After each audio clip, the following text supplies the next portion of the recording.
Hello बच्चों, मैं हेमंत प्रजापति आप सबका स्वागत करता हूं आपकी अपनी ही चैनल एचपी केमिस्ट्री क्लासेस में।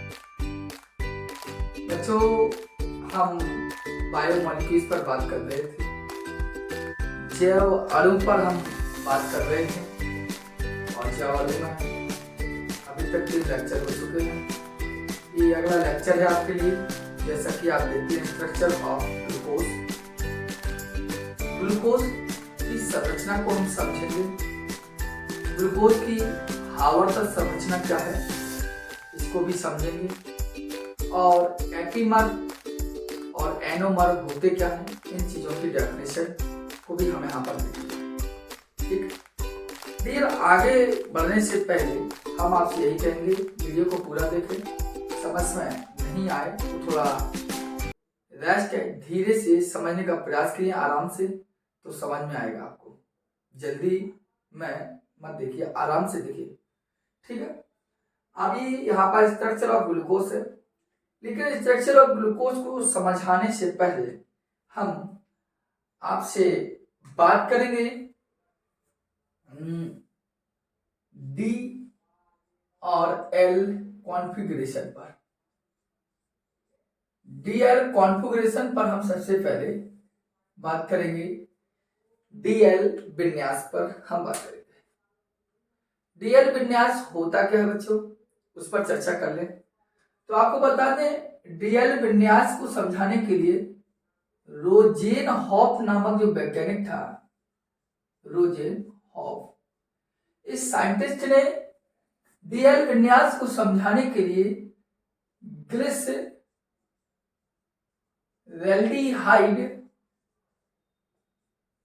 को उसने क्या कहा, उसने अपना आधार माना।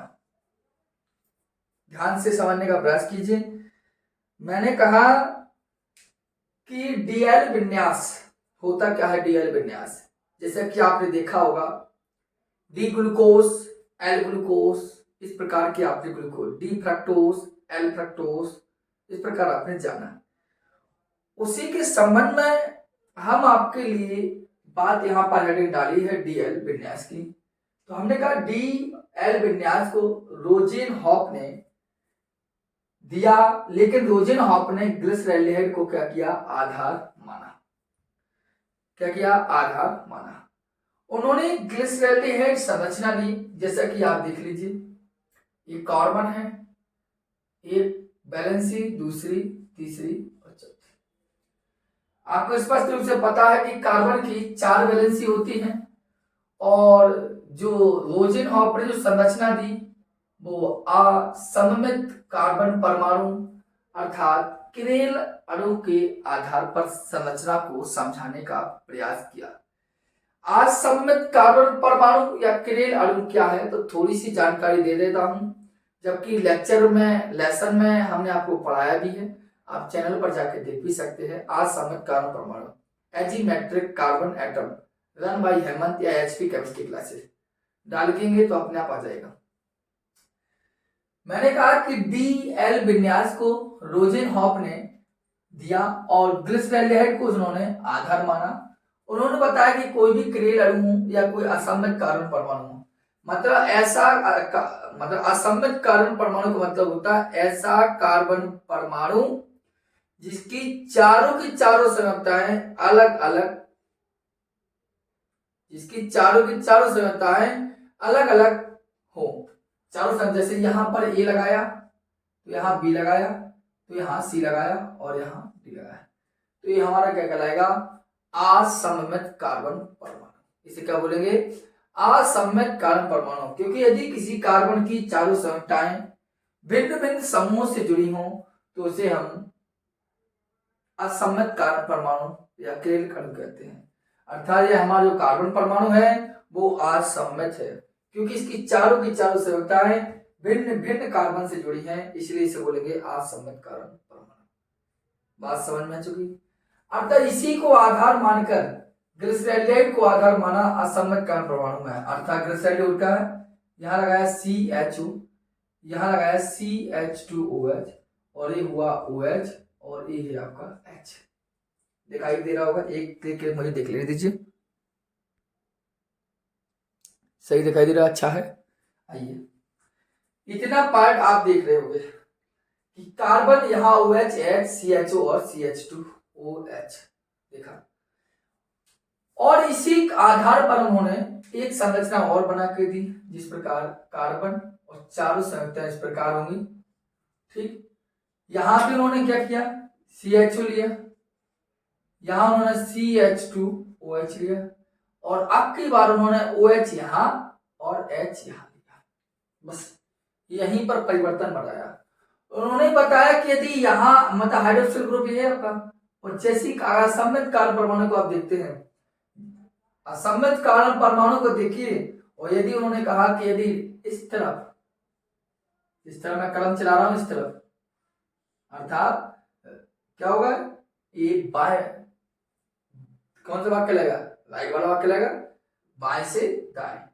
ठीक है, अगर इस तरफ OH है तो इसे बोलेंगे D, और यदि OH अब जस्ट विपरीत हो जाए इस तरफ लेफ्ट साइड, तब हम इसे क्या बोलेंगे, L।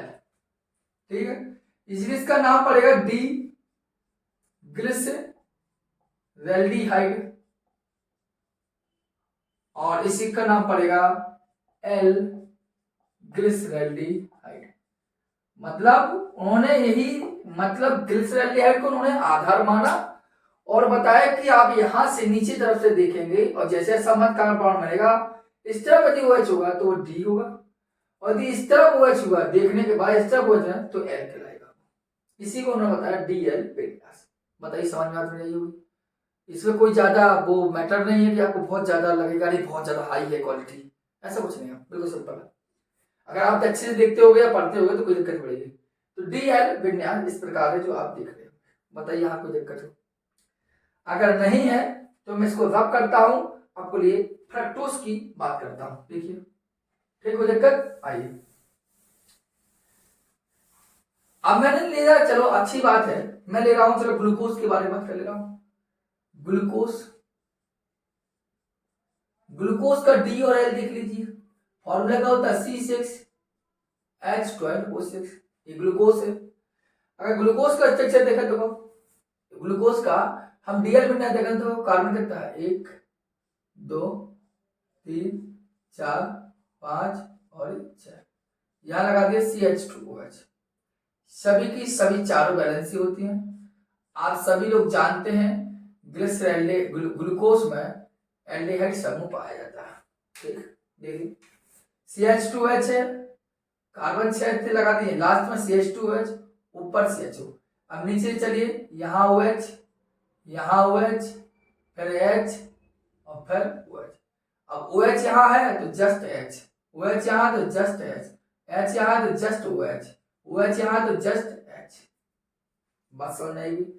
यह भी देख ली। इसी प्रकार अगर और भी देखे समय से देखो, इलिया CHO 2 3 4 5 6, 1 2 3 4 5 6, छठवीं पोजीशन में आपको जानते हैं CH2OH, और 4 आपकी बैलेंसी है, 4 आपकी बैलेंसी।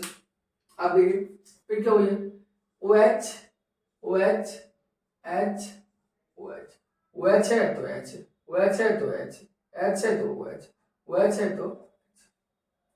बात समझ में आ गई? अब आप देखिए DL विन्यास बताना, दोनों के दोनों ग्लूकोज स्ट्रक्चर है, यही भी आपका ग्लूकोज है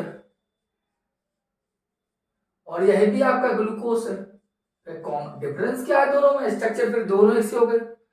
डिफरेंस अब मैं बताता हूं ना आपको।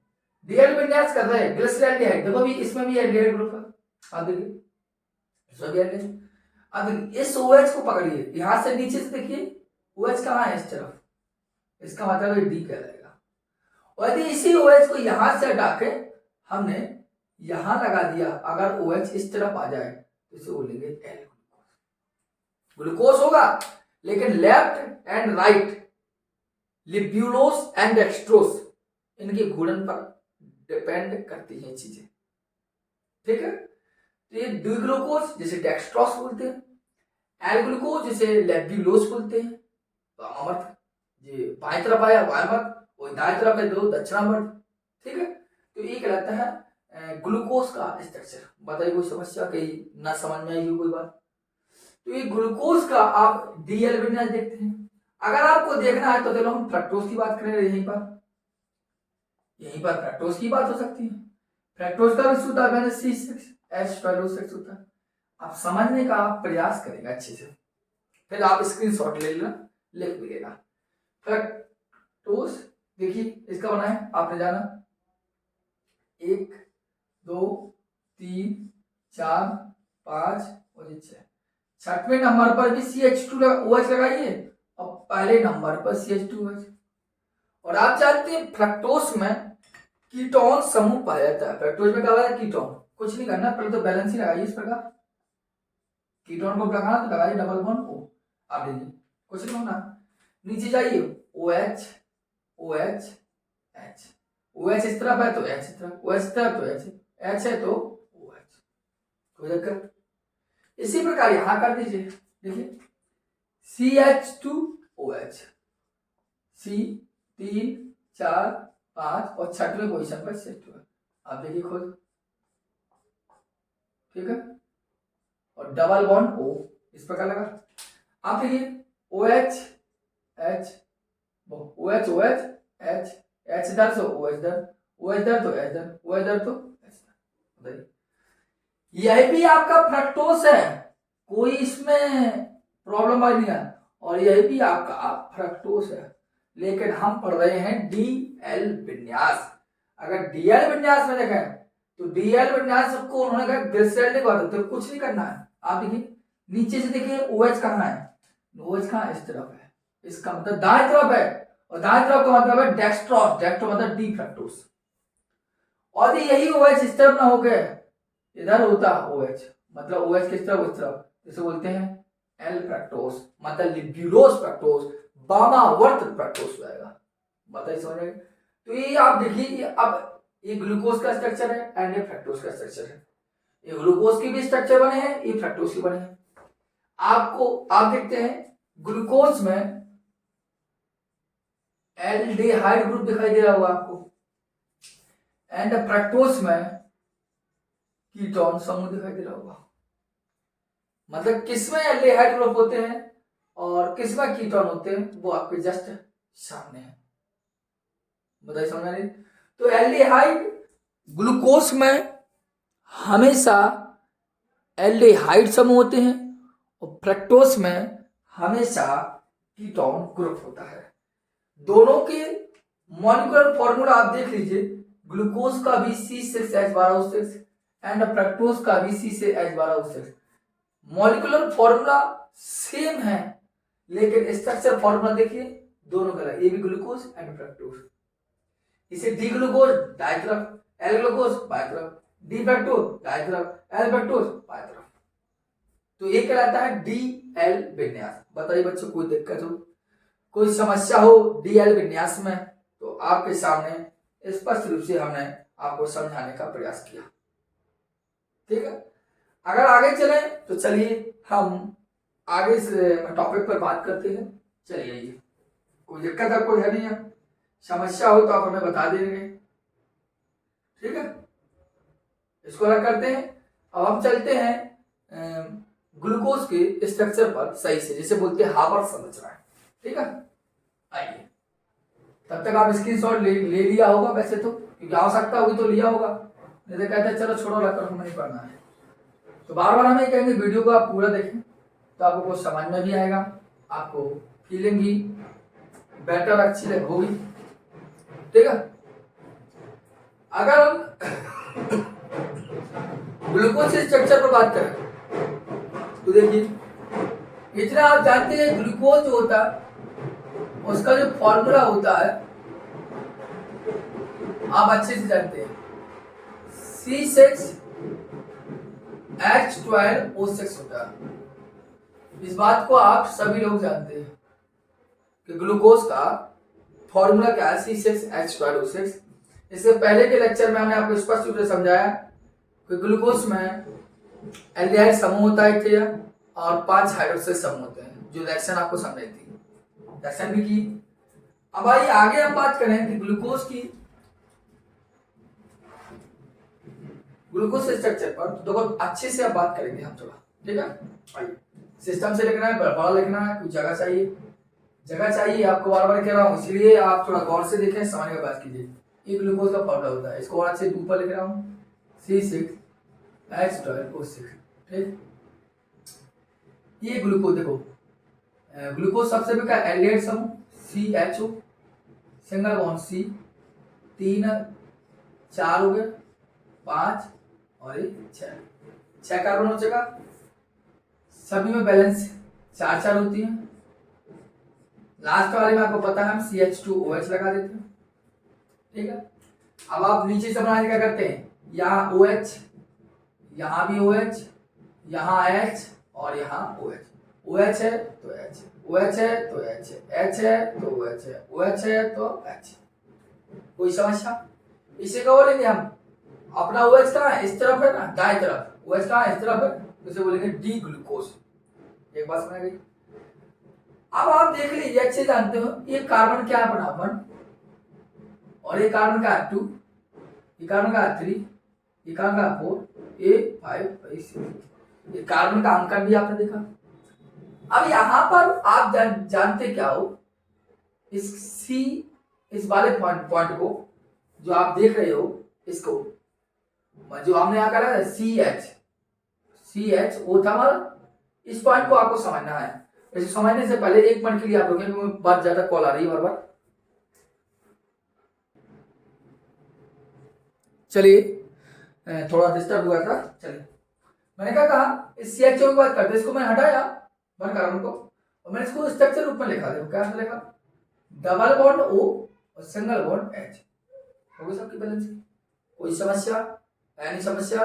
No problem. चलिए, अब होगा क्या, ये कार्बन आपका क्या है, पहला कार्बन 1 और कार्बन 5, कार्बन 1 और कार्बन 5 आपस में करेगा रिएक्शन करेगा, रिएक्ट करेगा, आपस में रिएक्शन करेगा।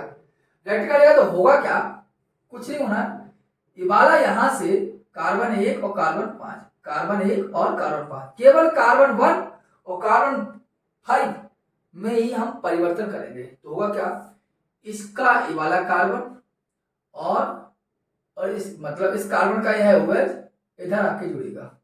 कैसे होगा देखिए, थोड़ा सा समझने का प्रयास करना। जैसे हमने लिखा है कार्बन 1 2 1 2 3 4 5 और 6, छठे में क्या है, जाकेता के जाकेता CH2OH। सबकी बैलेंसिंग उसी लिख रहा हूं मैं अभी आपको, जिससे आपको समझ में आएगा। मैंने क्या किया, कुछ नहीं, अभी आपकी यहाँ सेम लिख रहा हूं मैं अभी, OH OH H OH, इधर जाके हम सेम किया अभी हमने कोई परिवर्तन नहीं किया, ठीक है। OH है तो H, OH है H है तो OH, और OH है तो H, OH है तो H। अब ध्यान देना क्या परिवर्तन किया मैंने, मैं बताना क्या चाहता हूं, मैंने क्या कहा, कार्बन 1 और कार्बन 5, मतलब पहला कार्बन और 5वें कार्बन आपस में रिएक्ट करेंगे। रिएक्ट करेंगे होगा क्या कि ये वाला फंडा उठेगा और यहां जुड़ने का प्रयास करेगा। जब यहां जुड़ेगा, आपको पता है ये वाला O यहां जुड़ेगा, जो OH यहां जुड़ने का प्रयास करेगा, तो कैसा होगा देखिए, अब ये जाएगा, जब यहां से यहां उठेगा तो बैलेंस ही ज्यादा हो जाएगी, तो यहां जाएगा। देखिए ऐसा समझ लीजिए, आपको और अच्छे समझ आती हूँ। यहाँ क्या है, OH, यहाँ OH है, OH में H प्लस होगा, मतलब H क्या होगा, भाग जाएगा, और जब H छोड़कर O को छोड़कर भागेगा जब H, तो H क्या हो जाएगा, प्लस। दोबारा सुन लीजिए, मैंने कहा जो OH है यह क्रिया करेगा कार्बन 1 से, और OH कब क्रिया कर पाएगा, H को क्रिया करना है तो H को होना पड़ेगा पहले प्लस, तो O क्या करता है, H क्या करता है, अपने O को इलेक्ट्रॉन देकर चला जाता है, मतलब H क्या करता है, अपने O को इलेक्ट्रॉन देके जाता है, खुद जाता है H प्लस, और खुद जाता है इसके पास, मतलब ये खुद जाएगा कहाँ, इसके पास जोड़ने, तो चलने जाएगा, देखो इस प्रकार जुड़ जाता है, मतलब ये 5वां नंबर कार्बन है, तो यहाँ से H जाएगा, यहाँ बॉन्ड आएगा, और क्या बनेगा, यहाँ पर OH, और इस प्रकार बॉन्ड बना देता है। अब जो ऑक्सीजन क्या होगा, अब जो इसकी बैलेंस कम है, तो क्या करता है, ये आता है पूरी फाउंड के साथ, इस प्रकार ऑक्सीजन, और देखिए इस ऑक्सीजन की बैलेंस पूरी नहीं हो रही थी, क्योंकि यहां से चला जाता है H, तो इस ऑक्सीजन की बैलेंस पूरी नहीं होती, अब ये वाला H चला जाता है यहाँ, तो वो तो हो जाता, लेकिन ऑक्सीजन तो अकेला रह जाता, तो ऑक्सीजन बैलेंस करना है, देखो कार्बन की बैलेंस ऑक्सीजन हो जाती है। बस समझ आ गई। तो ये आप देखते हैं, ये वाला कहलाती है संरचना। तो परिवर्तन कहाँ हो रहा है? अल्फा पोजीशन, यहाँ पर कार्बन फर्स्ट पर, ठीक है। अर्थात इस संरचना को हम इसमें और इस संरचना को हम इसमें परिवर्तित कर सकते हैं। अर्थात आप जाकेटा हाइड्रोक्सिल H इसके साथ जुड़ जाएगा, जाकेटा बॉन्डिंग आपकी बन सकती है। बस समझ आई थोड़ी सी, ठीक। अगर हम कर दे, अब ऐसी संरचना सकते, इस OH को उठा के हम यहां भी लगा सकते हैं। देखो इस प्रकार सी, क्या आपका देखो इसको इधर देखना, आपका ये सी है, अब देखो 2 3 4 5 और ये 6, CH2H लिया, कोई दिक्कत? अब देखिए आप कुछ नहीं करना है, सभी बैलेंस इधर से क्या गया था, ओ क्या गया था, इधर OH था, इधर H था, इधर OH था, इधर H था, इधर H था, इधर OH था और इधर OH और इधर H। अब देख सी हो गया। हम क्या करते हैं, हमने इस 5वें नंबर 1 2 3 4 5, हम इस वाले नंबर को क्या कर दे, यहां से 1 2 3 4 5 6 हो गया, इसका OH यहां से रखे हम क्या करते हैं यहाँ, और इधर हो गया आपका H। तो देखिए इसे क्या कहेंगे आप खुद जानते हैं। इसे अगर हम इसको बदल देंगे तो क्या होगा पड़ेगा, अगर नहीं बदलना हो तो ना बदलिए, आप यही रखें थोड़ी देर के लिए, इस देना थोड़ा। अब हमें सेम कंडीशन आया, हम केवल कार्बन 1 में परिवर्तन करते हैं। कार्बन 1 का OH इधर है, हमने इधर का OH हटाया और इधर लगा दिया, इधर H रख दिया। तो यह जो दो संरचना देखते हैं आप इस संरचना और इस संरचना को देखिए तो आपको लगभग सेम दिखाई दे रहा है। इसको बस H अलग लगा दे रहे हैं पहले, आपको लगभग ये दोनों के दोनों स्ट्रक्चर सेम दिखाई दे रहे होंगे। और सेम दिखाई देने में केवल आप देख रहे होंगे कि कार्बन 1 में ही परिवर्तन हुआ है, कार्बन फर्स्ट में क्या हो रहा है, चेंजिंग हो रही है। इसका OH इस तरफ है और इस वाले में OH इस तरफ है। और अगर नीचे वाले से हो तो D और L दे देना, ऊपर वाले में हो जैसे बोलते हैं अल्फा, क्या बोलते हैं, इसे बोलेंगे अल्फा ग्लूकोज, वैसे क्या बोलेंगे, बीटा ग्लूकोज।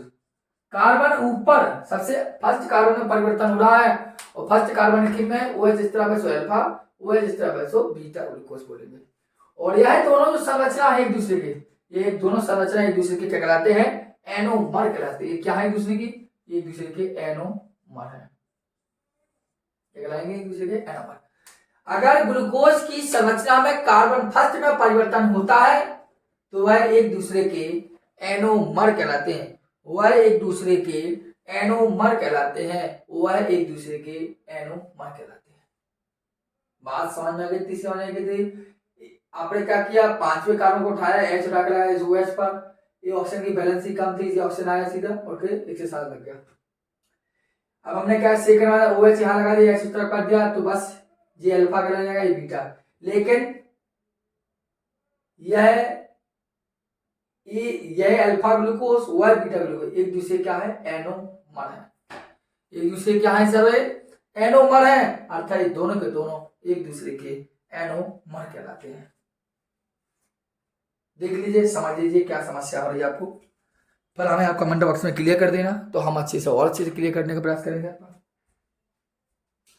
अगर आपकी क्लियर हो चुकी हो, थोड़ा देखो ब्रेन को बहुत ज्यादा कॉन्सेंट्रेट किया जाता है, एक वस्तु पर आप यदि लगा ही देंगे तो अपने आप एक बार समझ में आ जाता है। चलिए, होगा क्या परिवर्तन, अब इसकी हम देखे नहीं रहे यहीं पर, क्योंकि इन्हीं के द्वारा बनेंगे, इन्हीं के द्वारा हम करेंगे हावर्थ संरचना है। इनकी हावर्थ संरचना देखनी है, किन किन की, इसकी भी, अल्फा ग्लूकोज की भी और बीटा ग्लूकोज। आपको पता हो अल्फा ग्लूकोज हो बीटा ग्लूकोज हो, इन दोनों के अल्फा ग्लूकोज और बीटा ग्लूकोज की जो हावर्थ संरचना बनती हैं वो पाइरोन के या पाइरेन के आधार पर बनती है। किसके आधार बनती है, पाइरेन। आप जानते हैं पाइरेन क्या होता है, इस प्रकार आपने स्ट्रक्चर देखा होगा, अभी देखा ना, यहाँ बॉन्डिंग और यहाँ ओ, ये होता है आपका पाइरेन, इसे बोलते हैं पाइरोन। और पाइरोन के आधार पर ही हावर्थ और हर्स्ट इन दो वैज्ञानिकों ने ग्लूकोज की संरचना को दिया। मतलब हावर्थ और हर्स्ट ने ग्लूकोज की संरचना दी, वो पाइरेन के आधार पर दी, और दिया कैसे आपको देख रहे हैं। अब देखेंगे क्या दिया, कैसी दी। जैसे भी समझना। उन्होंने पाइरोन को अपना आधार बनाया, जिस प्रकार आप देख रहे हैं, मैं बनाने का प्रयास करता हूं आधार। देखिए एक ऑप्शन, दूसरा, तीसरा, चौथा। देखिए ये आपने पाइरोन को उन्होंने आधार बनाया, तो मैंने बनाया। एक इस प्रकार डंडी निकाल दिया हमने। ये आपका फर्स्ट कार्बन, ये आपका 2 कार्बन, 3, 4 एंड 5। बात समझ में आ गई आपको? अब होगा क्या, पहला कार्बन तो हमारा ये है, दूसरा ये, तीसरा, चौथा, पांचवा एंड छठवां, 6 कार्बन हो गए। तो जो अंदर वाले हैं, जैसे जो अंदर मतलब इस ओ के जो अंदर हैं, उनको हम सबसे नीचे लटकाएंगे। सब फर्स्ट कार्बन को उठाया तो OH अंदर है, तो यहाँ लगा देंगे OH। अब बाहर जो है तो ऐसे लगा दी, बाहर के बाहर लगाइए। OH अंदर है तो यहाँ लगा दीजिए, H बाहर है तो बाहर के बाहर लगा दीजिए। ठीक, H इधर है तो H यहाँ लगा दीजिए, OH इधर है तो OH इधर लगा दीजिए। इस प्रकार अगला चौथे नंबर कार्बन, OH इधर है तो OH इधर लगा दीजिए, H इधर है तो H इधर लगा दीजिए। अब कार्बन 5 नंबर का होता है, 5 में क्या है, CH2OH भी और CH है, तो CH2OH बाहर तो बाहर ही फेंक, मतलब यहाँ पर CH2OH लगा दीजिए और H आप यहाँ लगा दीजिए। ठीक है, ये कहलाती है ग्लूकोज की हावर संरचना। लेकिन कौन से ग्लूकोज की, अल्फा ग्लूकोज की। तो इसे हम बोलते हैं अल्फा ग्लूको पाइरेनॉस। इसे क्या बोलेंगे, अल्फा ग्लूको पाइरेनॉस। इसे क्या बोल देंगे, अल्फा ग्लूको पाइरेनॉस। जैसी जगह तो हिसाब से ना बताया आपको, दिखाई दे रही होगी सही से, हाँ समझ में आ रही होगी, दिक्कत की बात नहीं है। इसी प्रकार अगर बीटा की बना के देखें तो देखो, इसको भी आधार बनाना है। कैसा, ऑक्सीजन, देखो बनाया, क्या करेंगे, एक बॉन्डिंग, दूसरी, देखो देखो, 1 कार्बन, 2, 3, 4, 5। फर्स्ट कार्बन देखिए ये है, इधर का H अंदर है, अंदर का ये H और बाहर OH। OH है तो OH और H, H है और OH, चौथा का OH है, H है, अब क्या बचा H है। जो बाहर था बाहर फेंकी CH2OH और अंदर है तो अंदर H, अंदर है तो अंदर H। बताइए कोई समस्या आपको?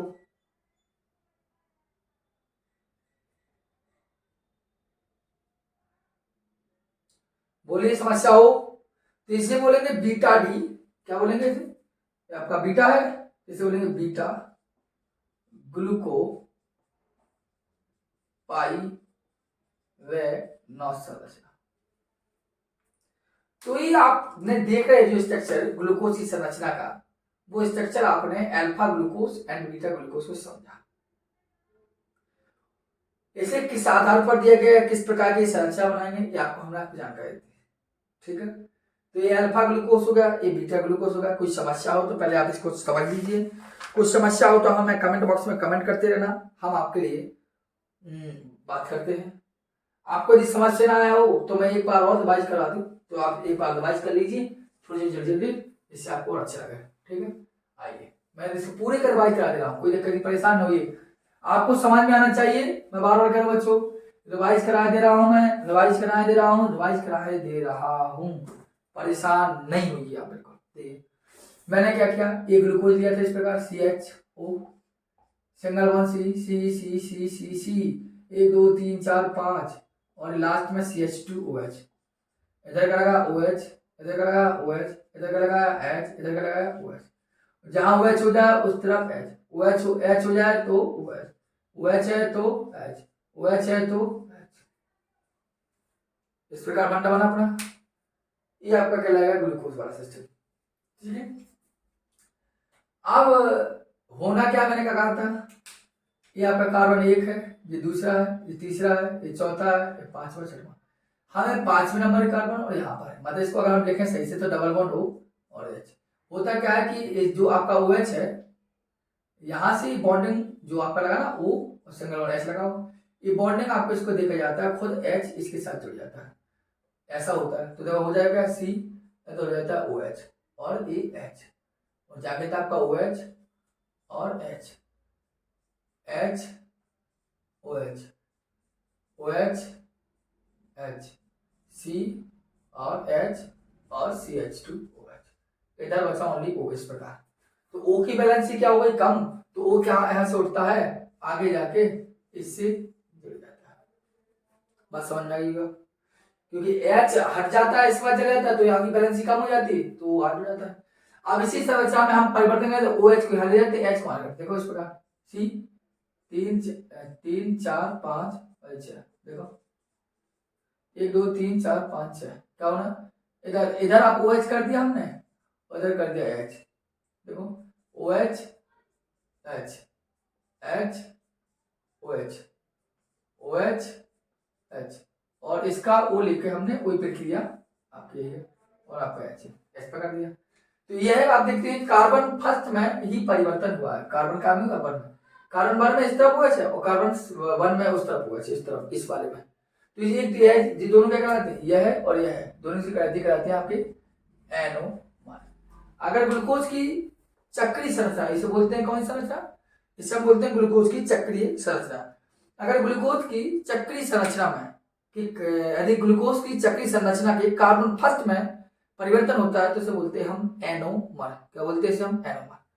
अब हमने इसकी आवर्त संरचना तो इसको बना के हमने पायरोन को आधार मान, तो देखो पायरोन बना हमने, देखिए बड़ा बनाने का प्रयास करते हैं हम। हमने हिंदी नहीं लिखी है थोड़ा क्योंकि आपको पहले से कम, देखो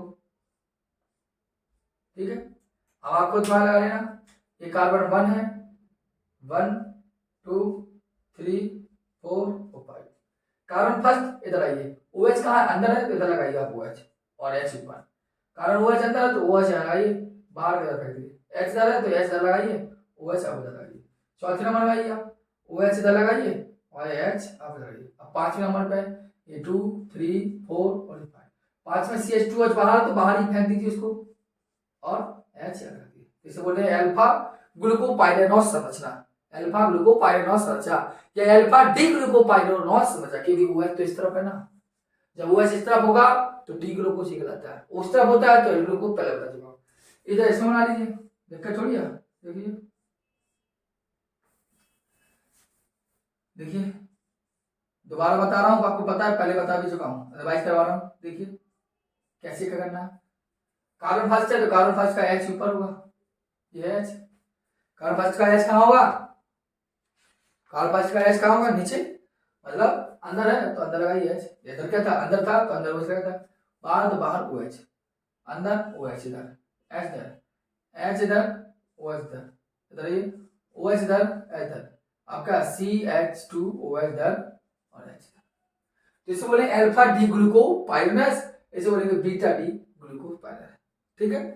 तो एक दूसरे के एनोमर है, आपको समझ में भी आई होगी, अभी भी आपको नहीं समझ में तो बता दीजिए, मैंने 2 बार आपको रिवाइज कर दिया है, ठीक है। अब आपने इसको समझ लिया होगा तो अल्फा डी संरचना है, अल्फा डीएल विन्यास समझ लिया। अब स्ट्रक्चर के बाद एक एनोमर के बाद एक आप वर्ड समझ लीजिए एपीमर क्या होते हैं, मतलब हम एपीमर क्या किसे कहते हैं या एपीमर होते क्या, ये समझ लीजिए, थोड़ा इसको जानना अनिवार्य है आपके लिए। एनोमर तो आपने समझ लिया कि यदि ग्लूकोज की चक्रीय संरचना में, यदि ग्लूकोज की चक्रीय संरचना, यदि ग्लूकोज की चक्रीय संरचना कि कार्बन फर्स्ट में कोई परिवर्तन होता है तो उसे हम कहते हैं एनोमर।